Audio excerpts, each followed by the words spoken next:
doctora María Elodia Almirón Prugel. La doctora estuvo ternada en el anterior proceso, también tiene 48 años, nacida el 10 de marzo de 1970, egresada a la Universidad Nacional de Asunción con término medio 4,50, doctora en Ciencias Jurídicas de la Universidad Nacional de Asunción con la tesis doctoral Control de Constitucionalidad con la calificación Summa Cum Laude. Egresada a la carrera en Notariado de la Universidad Nacional de Asunción, egresada a la Escuela Judicial con maestría en Derecho Procesal en la Universidad Nacional de Rosario, especialización técnica legislativa y su relación con los procesos mundiales. Fue defensora pública, jueza de justicia letrada, actualmente miembro del Tribunal de Apelaciones. Ejerció la docencia, publicaciones y disertaciones. Buen día, doctora María Elodia Almirón. Tiene 10 minutos para referirse sobre los ejes temáticos. El funcionario Ignacio Cardoso estaría indicándole con la carpeta amarilla y la carpeta colorada a medida que transcurre el tiempo. También pedimos que solamente se utilice ayuda a memoria, que no se haga una lectura de la exposición. También saludamos al doctor Osvaldo González, miembro de la Universidad Nacional.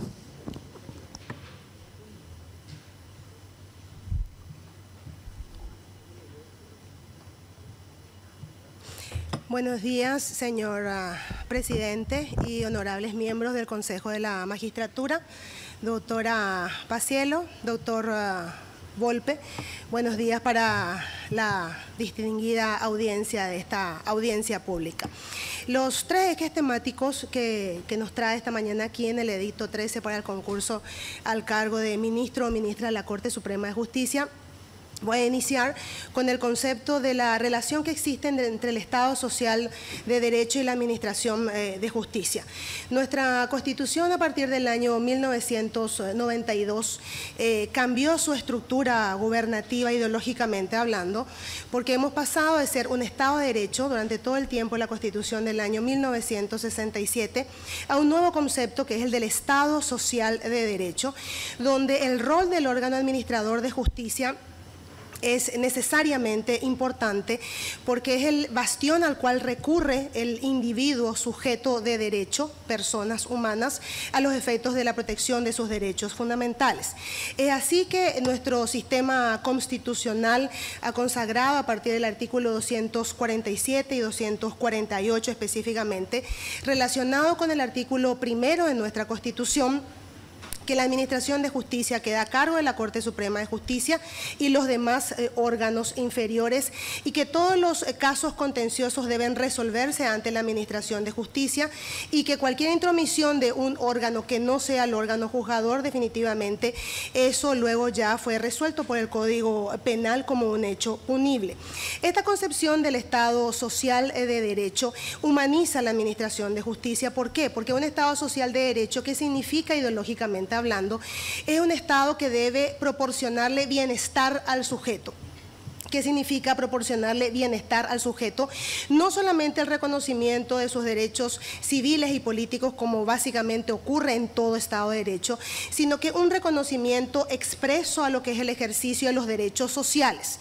Estamos hablando de acceso a la salud, acceso a la educación, la protección ancestral del derecho a la vida, y ahí entra fundamentalmente el artículo 4, donde hay un reconocimiento expreso al derecho a la vida, que no teníamos redactado en una forma Lo teníamos redactado en una forma diferenciada en la Constitución del año 1967, y no solamente protege el derecho a la vida como tal, sino que protege también ese concepto de calidad de vida digna. De hecho, ese adjetivo calificativo de dignidad se introduce en el preámbulo de nuestra Constitución y forma parte de la concepción ideológica de lo que es un Estado social de derecho, y luego se plasma definitivamente en el artículo 1 de la Constitución, para pasar luego al artículo 6, que habla del concepto de calidad de vida digna, y una nueva alocución y un nuevo derecho que tenemos en esta Constitución, que es el derecho a la vivienda en condiciones de dignidad, que eso está plasmado en el artículo 100 del texto constitucional. ¿Cómo entra a tallar ahí el órgano administrador de justicia? El órgano administrador de justicia resuelve los conflictos conforme a derecho, es decir, el juzgador no puede apartarse de lo que estipula o prescribe la Constitución, porque nosotros los juzgadores, y digo nosotros porque yo a la fecha ejerzo la magistratura, tenemos que mantenernos dentro de dos principios básicos que establece este Estado social de derecho y la administración de justicia, que es el principio pro persona en la parte dogmática, es decir, en la parte de los dogmas, ejercicio de los derechos, y el principio de legalidad. El resultado de la concepción de este principio de legalidad está dentro de lo que dispone el artículo 256, donde dice que toda sentencia judicial debe estar fundada en la Constitución y en la ley. Es decir, al momento de resolver un conflicto, el juez no puede salirse de ninguna manera del marco normativo, porque definitivamente eso acarrea una sanción en nuestro trabajo de administradores de justicia. Entonces, allí se plasma la solvencia del Estado social de derecho, de un Estado moderno que debe proporcionar ese bienestar en la adquisición, protección y garantía de todos los derechos fundamentales de las personas, considerando grupos vulnerables, donde evidentemente ahí está la niñez, las personas de tercera edad y otros grupos vulnerables, digo vulnerables precisamente por su propia condición de seres humanos, que necesitan de la protección del órgano jurisdiccional si es que el justiciable recurre ante un problema que se pueda suscitar en la garantía de estos derechos específicos. El segundo punto que tiene el temario se refiere a la percepción de la administración de justicia en la actualidad. Ahí tenemos que observar una percepción tanto interna, o sea, endógena y exógena. ¿Por qué? Porque una percepción es la que tiene la ciudadanía y también está la percepción que se tiene desde adentro del órgano jurisdiccional. Cuando hablamos de la percepción, tenemos que observar la conducta del justiciable, es decir, el justiciable que recurre a la administración de justicia, y también de los profesionales del derecho que acompañan a estos justiciables para la protección de sus derechos posiblemente violentados o avasallados.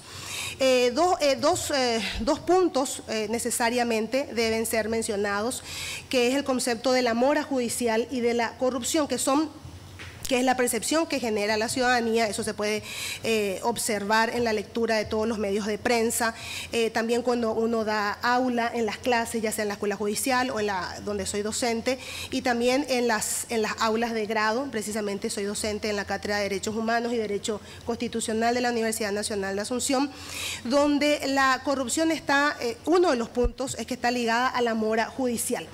Porque si nosotros observamos nuestros códigos rituales, cualquiera de ellos, el Código Procesal Penal o Procesal Civil, o el Código de la Niñez, que es un código, acá hay personas expertas en materia de niñez y tal vez coincidan conmigo, nosotros no tenemos un código de rito en materia de niñez, es un código híbrido porque ahí tenemos actos procedimentales y también cuestiones de fondo.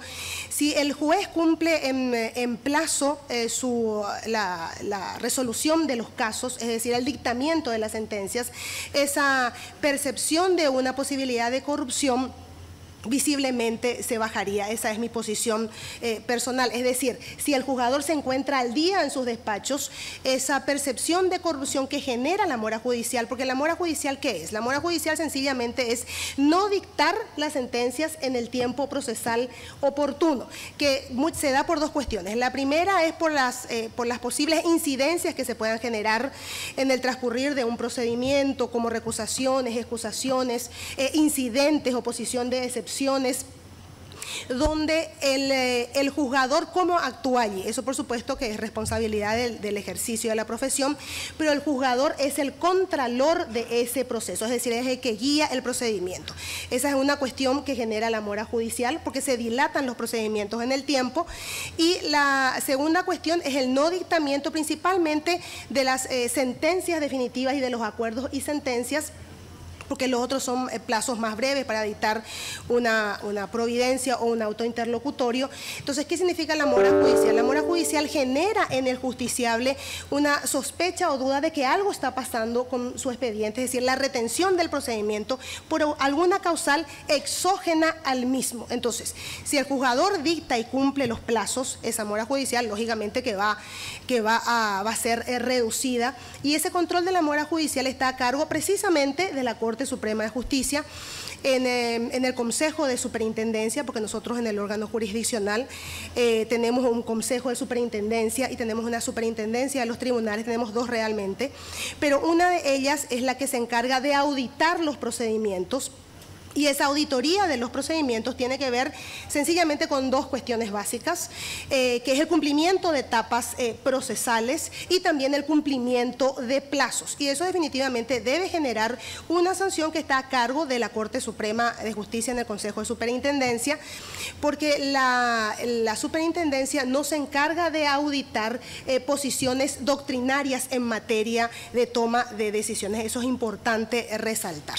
Entonces, esos dos elementos definitivamente deben ser combatidos, es decir, los cambios, yo estoy segura de ello, vienen de arriba para abajo, los cambios no se pueden hacer desde los órganos inferiores, uno aporta definitivamente con su grano de arena, con su trabajo incansable y tesonero, pero eso, el cambio definitivamente debe venir del órgano jurisdiccional superior, en este caso de superintendencia, conforme lo dispone el artículo 259, numeral 1. Y con respecto al último punto, las propuestas que yo tengo al momento de llegar en algún momento de mi vida a la Corte Suprema de Justicia están distribuidas en propuestas a corto, mediano y largo plazo, donde la de corto plazo lo principal es hacer una auditoría de gestión de los expedientes que uno tiene, a pesar de que tenemos ahora tenemos una noticia por parte de los medios de prensa de la cantidad de expedientes que tienen cada uno de nuestros ministros y ministras de la Corte Suprema de Justicia, pero uno al asumir un cargo asume también la responsabilidad en la resolución de los expedientes a los cuales se encuentran a la vista del ministro o ministra. Una propuesta a mediano plazo, a mediano y largo plazo, son las modificaciones del Código Ritual, sobre todo en materia de recusaciones sin expresión de causa, queda aún la rémora del pasado en materia de recusación de expresión de causa, que otras competencias, como sea la competencia de niñez, la competencia laboral, la competencia penal, ya la han dejado hace mucho tiempo, porque eso también incide en el instituto, tal vez más llamado, de la mora judicial. Y la última propuesta se refiere, entre otras, al seguimiento de la ley de carrera judicial, que fue trabajada durante más de 5 años, hace un tiempo atrás, y que debe ser acompañada definitivamente por las asociaciones de magistrados y jueces en la República del Paraguay. Gracias, señor presidente. Muchas gracias, doctora. Queremos destacar también la presencia de la diputada Rocío Vallejo. Gracias por acompañarnos siempre.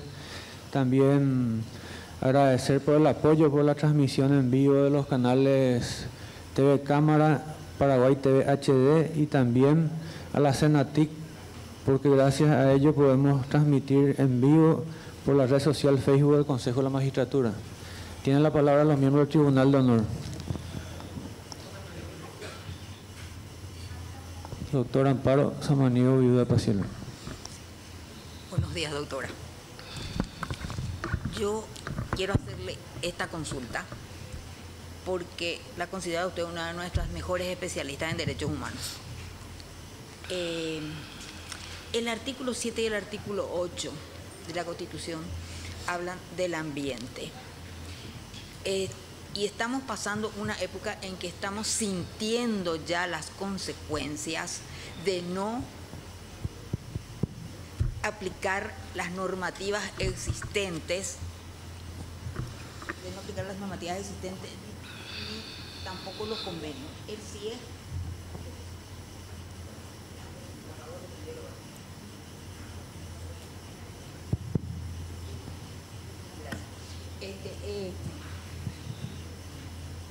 hizo un trabajo muy injundioso, y el CIE que depende de la Corte Suprema de Justicia, por eso se lo estoy preguntando. En ese trabajo, el mismo CIE en su introducción habla de una inflación legislativa en cuanto a este tema y de normativas contradictorias muchas veces, lo que hace imposible la aplicación en determinadas situaciones. Mi pregunta concreta, doctora, es, teniendo en cuenta su conocimiento del tema y la necesidad de disminuir esa inflación legislativa, ¿usted impulsaría desde la Corte un trabajo con el CIEC, verdad? Y con la iniciativa parlamentaria poder después solucionar estos problemas, ya que la falta de cumplimiento de esta normativa nos está llevando a la situación que en este momento estamos pasando, no solo aquí, sino en el mundo entero. Gracias, doctora, por su pregunta. Con respecto a la misma, lo primero que hay que decir es que nosotros en este país tenemos o sufrimos de una hiperinflación legislativa. Ese es un trabajo que no le compete al órgano jurisdiccional, ese es un trabajo exclusivo por antonomasia del órgano legislativo, que ese órgano legislativo debe saber cuáles son las normativas que están vigentes, porque muchas veces tenemos leyes vigentes, pero que no se aplican, entonces han caído en desuetudo y han sido olvidadas, y ahí se genera la contradicción. Nosotros en materia de medio ambiente tenemos una multiplicidad de instrumentos internacionales ratificados a nivel global, no específicamente de lo que es el Sistema de Naciones Unidas y de la OEA. Tenemos también leyes nacionales y los dos artículos constitucionales, el artículo 7 y el 8, en consonancia con el artículo 6 y el artículo 38. Ahí lo que se debería realizar es un trabajo conjunto entre el órgano judicial desde su iniciativa legislativa, por eso digo judicial y no jurisdiccional, trabajando conjuntamente con el órgano legisferante para analizar el sistema normativo en materia de medio ambiente y dejar sin efecto aquellas normativas que ya no se aplican y que no están en consonancia con los tratados internacionales de derechos humanos, porque no nos olvidemos que el medio ambiente y su protección es un derecho humano por excelencia dentro de lo que se consideran los derechos colectivos, y algunos autores lo llaman los derechos difusos. Entonces, ese es un trabajo que entra perfectamente dentro de la iniciativa legislativa del órgano jurisdiccional, el artículo 203, y también lo que se refiere al artículo tercero de nuestra Constitución, donde dice que los 3 órganos del Estado deben trabajar en un sistema de independencia, coordinación y recíproco control. Entonces, esa iniciativa legislativa perfectamente puede ser utilizada por el órgano jurisdiccional conjuntamente con el Congreso de la República a través de su presidencia y sus 2 órganos, que es la Cámara de Diputados y la Cámara de Senadores, a los efectos de analizar posibles contradicciones y sobre todo de utilizar los estándares internacionales a la fecha en materia de protección del medio ambiente, porque no nos olvidemos que Paraguay ha aceptado la competencia de órganos supranacionales y para nosotros los jueces rige plenamente lo que es el control de convencionalidad. Entonces, si bien es cierto, ellos me refiero al órgano legislativo, son los que redactan la legislación, pero el órgano jurisdiccional es el que tiene que aplicar esa legislación nacida de otro órgano del Estado. Muchas gracias, doctora. Tienen la palabra los miembros del Tribunal de Honor. Bueno.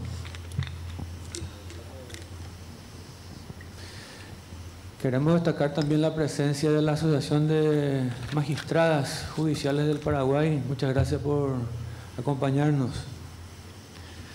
Pregunta de auditorio, doctora Elodia. Sí, presidente.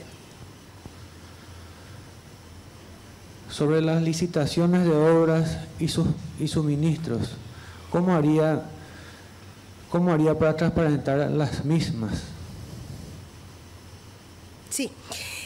Con respecto al tema de las licitaciones, no nos olvidemos que la Corte Suprema de Justicia no solo tiene atribuciones jurisdiccionales, sino que tiene una cantidad innúmera de atribuciones administrativas, y no precisamente porque la Corte lo quiera, sino que es un imperativo categórico desde el texto constitucional, lo que dice el artículo 259, numeral 1 y 2, a más de eso su ley reglamentaria, la ley 609, y allí lo que se debe aplicar es un proceso transparente. No nos olvidemos que nosotros en este país tenemos una una institución de carácter público que se dedica específicamente a eso, que tiene una página web muy ordenada y de fácil acceso y de fácil entendimiento, y esas licitaciones tienen que ser conocidas por la ciudadanía, porque de hecho la ciudadanía, los contribuyentes son los que sustentan esas licitaciones. No nos olvidemos que las licitaciones son sumamente importantes para el órgano jurisdiccional, para seguir la construcción de los diferentes palacios de justicia, como nosotros los denominamos, a nivel de todas las circunscripciones de la República, y sobre todo en materia de acceso a recursos materiales tan necesarios para nosotros los administradores de justicia, que debemos generar respuesta rápida, eficiente y eficaz al justiciable que recurre con sus propios problemas ante nuestros juzgados. ¿Sería factible que se televisaran las licitaciones para que sean transparentes en el caso de que usted sea ministra?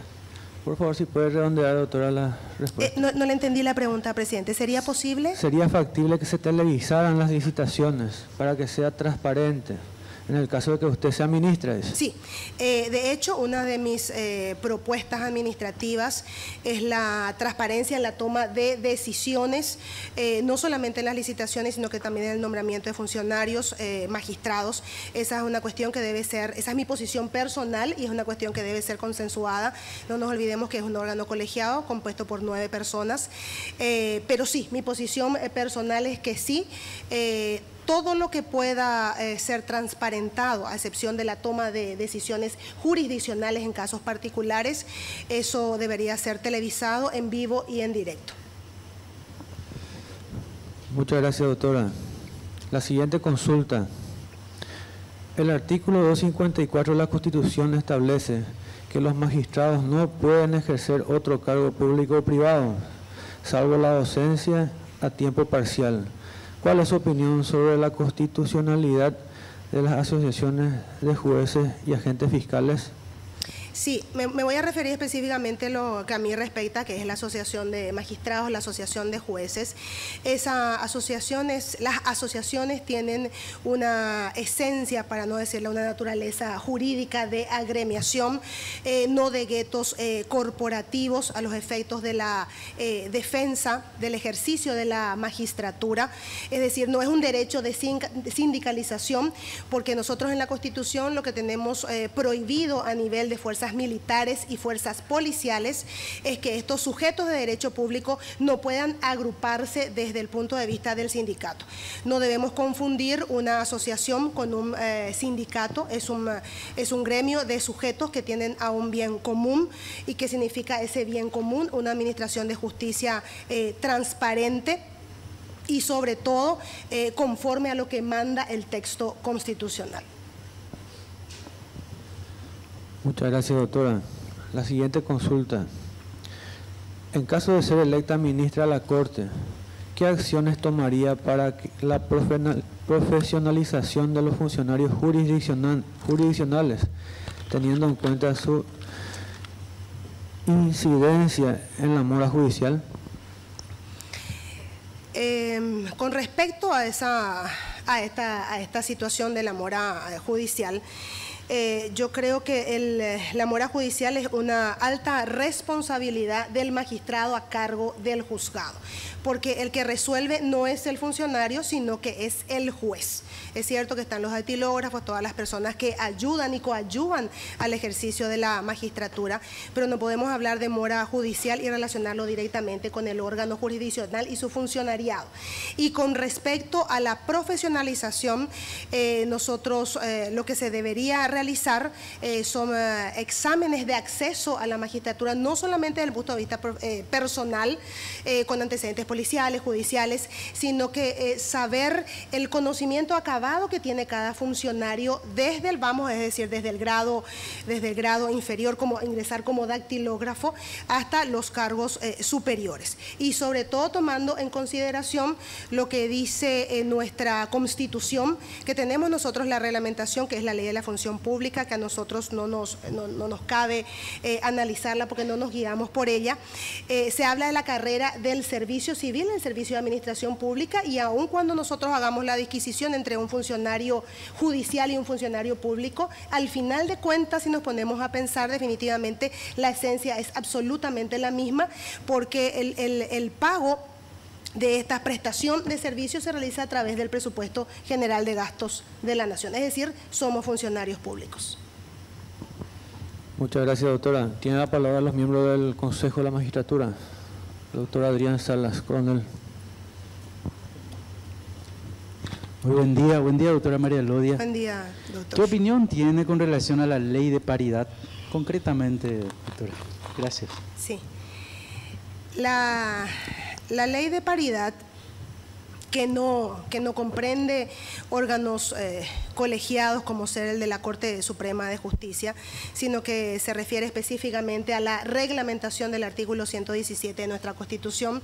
Es una ley que haría posible de una u otra forma el acceso a cargos de elección política para la mujer.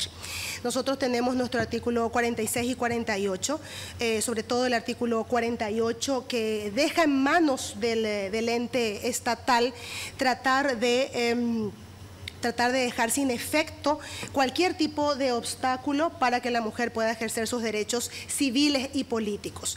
Y dentro del ejercicio de la función pública política, me refiero específicamente a órganos colegiados como senadores, diputados, u órganos electivos como presidente, vicepresidente, intendentes, gobernadores y sus respectivos órganos colegiados. Para la mujer se hace muchas veces muy difícil por la multiplicidad de roles que cumple dentro de un constructo social. Entonces, esa ley de paridad, que a mí no me cabe analizarla porque no es de mi competencia, pero sí, como docente de Derecho Constitucional, es una cuestión que debe ser analizada por el órgano legislativo, porque eso está dispuesto en el artículo 117, en el artículo 46 y el artículo 48 de la Constitución, donde la responsabilidad en sacar a la luz un texto legal conforme los estándares internacionales, me refiero a lo que dispone la Convención CEDAW, el Pacto de Derechos Civiles y Políticos, el Pacto de San José de Costa Rica, es responsabilidad del órgano legisferante. Muchas gracias, doctora. Tiene la palabra el doctor Salas, ya tiene la palabra el doctor Cristian Kriskovich. Muy buenos días, doctora María Elodia. Recientemente entró en discusión el tema de la publicidad de las declaraciones juradas de los funcionarios públicos. Y precisamente la Corte Suprema de Justicia emitió un dictamen por donde manifestaba su opinión contraria a esa publicidad, y fue atacada la Corte por esa postura. ¿Cuál es su análisis al respecto? Bueno, la declaración jurada de bienes es una obligación, de vuelta, vamos a nuestro texto constitucional. Yo estoy totalmente de acuerdo con la declaración jurada y la transparencia en el manejo de los propios bienes de los sujetos de derecho público. Estamos hablando desde ministros de Corte Suprema de Justicia, todos los funcionarios judiciales y hasta el grado inferior de la magistratura, que es la Judicatura de Paz. Con respecto a la posición adoptada por la Corte Suprema de Justicia, como nosotros tenemos nuestro mandato constitucional del artículo 247 y 248, creo yo, porque como no formo parte del Seno, fue una decisión adoptada por los ministros de la Corte de remitir su opinión jurídica antes de la salida de la ley, y creo que eso fue la posición que tuvo su disquisición dentro del Seno del Congreso de la República. Pero si usted me solicita mi posición personal, doctor Kriskovich, yo estoy totalmente de acuerdo que cuanto más transparencia hay, el concepto de la responsabilidad del funcionario público y el concepto de rendición de cuentas se cumple a cabalidad.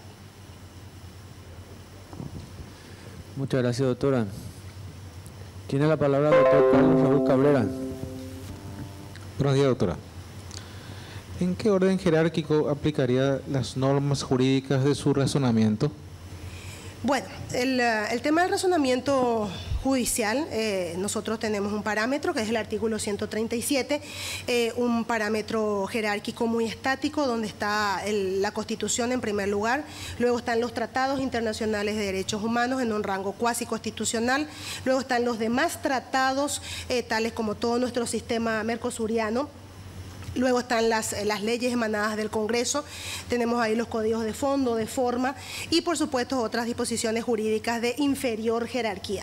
Dentro de esas disposiciones jurídicas de inferior jerarquía definitivamente se encuentran las acordadas de la Corte Suprema de Justicia, reglamentos y algo con lo cual debe tomar consideración el juez de la República, que nosotros desde el derecho internacional le llamamos el soft law o el derecho blando, donde Paraguay ha asumido una serie de compromisos internacionales en base a las recomendaciones emanadas del Comité de Derechos Humanos, del Comité de Derechos Económicos, Sociales y Culturales, del Comité CEDAW, que si bien es cierto nosotros podemos discutir normativamente si tiene o no un carácter obligatorio, pero desde el punto de vista del derecho supranacional sí, específicamente tratándose de cuestiones que afecten al ejercicio de los derechos fundamentales. Entonces, el basamento razonado, normativo, porque una sentencia tiene definitivamente distintos planos, uno de ellos precisamente es el plano normativo y el plano lógico, es muy duro y rígido nuestro sistema constitucional, donde lo primero que debe tomar en consideración definitivamente es el texto constitucional. Nosotros en nuestro país no tenemos la posibilidad, los órganos juzgadores inferiores, de poder analizar la inconstitucionalidad o no de un precepto, pero tenemos la facultad de elevar en consulta a la excelentísima Corte Suprema de Justicia, conforme lo dispone el artículo 18, inciso A del Código Procesal Civil. Muchas gracias, doctora. Tiene la palabra el doctor Luis María Benítez Riera. Por favor, si puede redondear la respuesta, doctora, bueno, en honor al tiempo. Sí, presidente.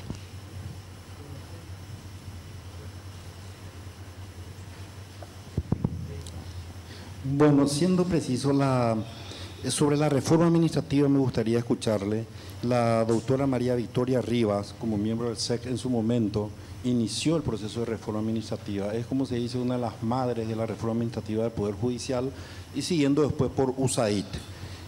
¿Qué piensa usted sobre ese punto, sobre esa reforma administrativa que fue ideada, creada y llevada a efecto y que se va dando pequeños pasos, no grandes pasos sobre ello? ¿Sería un estilo corporación al estilo chileno o qué piensa usted sobre esa reforma? ¿Tendría que tener la Corte Suprema de Justicia, seguir teniendo esa facultad que está dada por la ley, por la Constitución o no? Sí, gracias doctor por su pregunta. Esas reformas administrativas sí definitivamente se iniciaron con USAID y después también a cargo de la doctora María Victoria Rivas y que se observan fácticamente, y usted lo sabe señor ministro, en lo que es el transcurrir diario del Tribunal Contencioso Administrativo y que ha tenido una buena recepción por parte de los justiciables en esa competencia.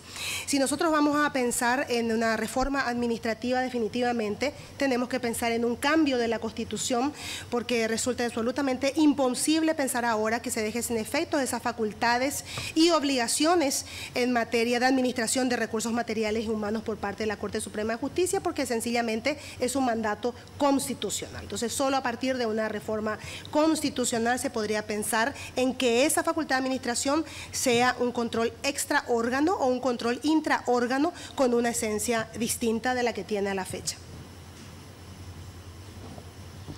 Otra pregunta, diríamos, enlazo con una de las preguntas que hicieron uno de los presentes, ¿verdad? Y soy directo, ¿puede un magistrado o ministro de la Corte Suprema de Justicia asumir funciones de decano de una facultad? Con respecto a eso, doctor, hay una posición asumida por la Corte Suprema de Justicia, donde se refiere específicamente al ejercicio de la decanatura, donde esa decanatura tiene un un rol administrador y también de docente, conforme los parámetros dados por la Agencia Nacional de Acreditación de la Educación Superior, la ANEAES. Pero allí se puede producir una colisión, sobre todo de tiempo, señor ministro, porque un decano que administre tanto administrativa y académicamente una carrera, en nuestro caso de Derecho, debe tener el suficiente tiempo para la resolución de problemas administrativos, de problemas académicos de los alumnos, docentes y de toda la comunidad educativa. Tal vez no haya una contraposición legal, doctor, pero sí desde el punto de vista de tiempo, porque creo yo definitivamente que el cargo de ministro de Corte Suprema de Justicia es un cargo o una función pública de tiempo completo. Muchas gracias, doctora. Tiene la palabra el diputado nacional Roberto González. Muchas gracias. Muy buenos días para todos. Doctora María Elodia, muy buenos días. Una pregunta. ¿Tiene usted algún cuestionamiento, alguna objeción al sistema de selección de magistrados hoy en nuestro país? De todos los niveles, jueces, fiscales, ministros de corte. Y en su caso, ¿cuáles son esos cuestionamientos, esas objeciones? Y teniendo en cuenta que la Constitución Nacional concede iniciativa parlamentaria a la Corte Suprema de Justicia, eventualmente de llegar usted a ser ministra de Corte, ¿qué propuesta haría legislativamente o ante la eventualidad de una constituyente? Gracias por la pregunta, doctor. Específicamente cuestionamientos no, pero sí una propuesta de mejora en relación a lo que son las magistraturas inferiores. Me estoy refiriendo a miembros de tribunales de apelación, primera instancia y la judicatura de paz, hablando específicamente de magistratura porque también pasa por las manos del Consejo la elección de defensores y fiscales. Es que los exámenes de conocimientos deberían ser de conocimientos operativos. A la fecha los exámenes son de conocimientos normativos, se refiere a todo el cuerpo legal que tenga que uno saber en materia de competencia laboral, etcétera, etcétera. Se podría generar una modificación, ya que usted habla de la iniciativa legislativa, de que esos exámenes, porque no va a ser una modificación legislativa, sino que sería del reglamento de trabajo del Consejo de la Magistratura, que el examen sea operativo, porque definitivamente sabemos que un magistrado al resolver un caso en particular toma sus códigos rituales, el código de fondo y resuelve con ellos, es decir, no los conoce de memoria, tal vez con muchos años de oficio sí pueda hacer, sino que ese examen sea sobre la resolución de un caso, como ocurre, por ejemplo, en la República Argentina, en la magistratura provincial, donde un sujeto que quiera acceder al cargo de juez se le entrega un expediente con todos los cuerpos normativos, no los propios, para que pueda resolver ese caso. Porque al final de cuentas, ¿qué es lo que se evalúa? Se debe evaluar el criterio del juzgador, el criterio me refiero a la forma de interpretación, si conoce de teoría de interpretación y si conoce de lógica de la sentencia. Entonces, eso sería un aporte mío, señor diputado, fuera de cualquier crítica que uno pueda hacer, porque el Consejo ha ido variando sus distintas formas de selección y ahora tenemos un proceso altamente transparente en materia académica donde se puntúa todos los aspectos de nuestra vida profesional y académica a los efectos del acceso a los cargos. Así he pasado yo para llegar a la magistratura de segunda instancia y también a la fecha, doctor. Muchas gracias, doctora, pero temo no hacerme entender, probablemente no me hice entender muy bien.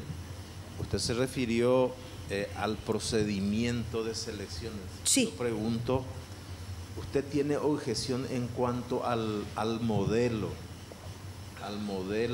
constitucional para la selección de magistrados? Vale decir, la integración del Consejo o algo similar al Consejo de la Magistratura. A eso me refería, y si eventualmente llega a ministra de Corte, ¿qué propondría, si es que tiene objeción a este modelo constitucional ¿qué propuesta haría para una constituyente eventualmente? Gracias, diputado, por aclarar. El modelo constitucional que nosotros tenemos refleja nuestro sistema democrático, donde allí tenemos representaciones colegiadas, tenemos representaciones del órgano ejecutivo, del órgano legislativo, y si bien es cierto, nosotros los jueces de la República no somos electos en forma directa por el pueblo, sí en forma indirecta a través de sus representantes, senador, diputado, las representaciones colegiadas. Desde mi punto de vista constitucional, este es el mejor modelo que nosotros tenemos en nuestra historia constitucional, porque anteriormente en la Constitución del 67 era un solo sujeto el que nominaba, y eso era por nuestro sistema estatista central. Entonces, y sí, me gustaría hacer propuestas constitucionales de reformulación, pero desde el órgano jurisdiccional, nuestra iniciativa legislativa solo se ciñe a lo que son propuestas ante el órgano legisferante. Tal vez a través de dictámenes los ministros y ministras de la Corte Suprema de Justicia podrían dejar su propuesta en lo que hace a la conformación del órgano jurisdiccional y a los dos otros órganos de poder, que es el Consejo de la Magistratura y el Jurado de Enjuiciamiento de Magistrados. Muchas gracias, doctora. Tiene la palabra el doctor Osvaldo González. Buenos días, doctora María Elodia Almirón.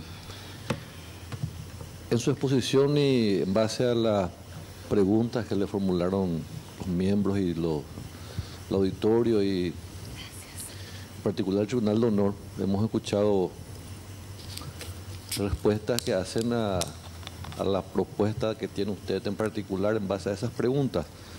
Ahora, yo no quiero ser reiterativo, pero sí me interesa conocer, doctora, si tiene exactamente 2 o 3 temas puntuales, que no quiero que me explique, quiero que me cite nada más, que hacen al funcionamiento del Poder Judicial y no de la Corte Suprema de Justicia, que usted tiene proyectado para llevarlo adelante en caso que acceda al cargo de ministro de Corte Suprema de Justicia, y que hagan directamente alusión al servicio de justicia para el ciudadano común. Exactamente 3 temas puntuales, si me puede citar, doctora, sin que me explique mucho. Es decir, que el ciudadano pueda escuchar y tener su propuesta de trabajo en particular. Gracias. Sí. La primera es la reducción de la mora judicial en el despacho que yo deba asumir. Esa es la primera, la gestión de recursos humanos a cargo del ministro, y sobre todo tomar en consideración, doctor González, la reducción de la mora judicial en la circunscripción que compete a cada uno de los ministros, porque ese es un problema no solamente a nivel de Administración de Justicia Central, sino que a nivel de Administración Justicia País.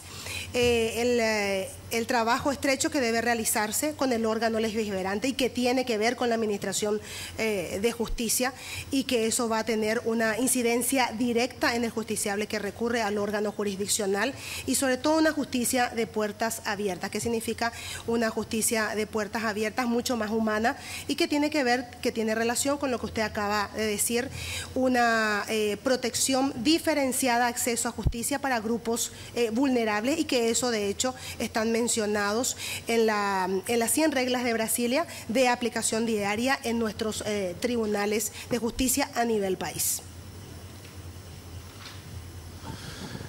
Muchas gracias, doctora. Con esto vamos por finalizar su exposición. Muchas gracias. Gracias, doctor.